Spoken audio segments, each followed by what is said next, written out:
দেখেন দোবা ছাড়াই যদি আবাদ করবার চান তাহলে আপাতত একটা করে আবাদ করে নাকবো। দুইটা করে আবাদ খাবেন নিয়ে গেছে গেলা লস তো যাইবই। এ দেখেন এটা পাকিয়ে গেছে গা, এই যে এটা কাঁচাই রয়েছে দেখেন, এই গুদু গুদু ধান পরে নাগানো হয়েছিল। খালি খেতে মধ্যে আসে এরা খালি ঘোরাঘুরি করে নাকবো, মাথায় কাম দেবো না একদম। ঘোরাঘুরি কইরে এই দেখেন এই জন্য খাইয়া গেছে গা, পরে গাড়া হয়েছিল তাও খাইয়া গেছে গা।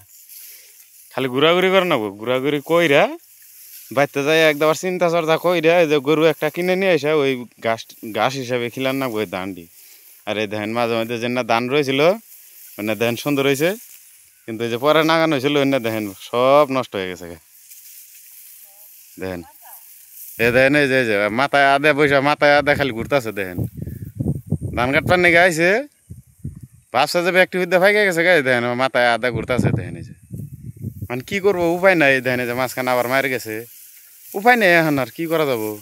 আর নষ্ট হয়ে গেছে গা, নষ্ট হওয়ার পর তার চিন্তা করে লাভ নাই। দেখেন এই যে সুন্দর ধান হয়েছে, ধান সুন্দর হয়েছে, কিন্তু ওই যে একটাই টেনশন বেশি, কুতুরি পাকছে কুতুরি পাকে নাই। এই জন্য খেতে মধ্যে ঘুরাঘুরি করে নেবো, তারপরের দিনে হেরা মানে যে কাটে নেবো। কালকে হেরা আমি কাটন যাবো কুতুরি, যেটি পাকছে ওটি কাটে নেবো, আর যেটি কাঁচা ওটি তো কাটে নিয়ে যাবো না।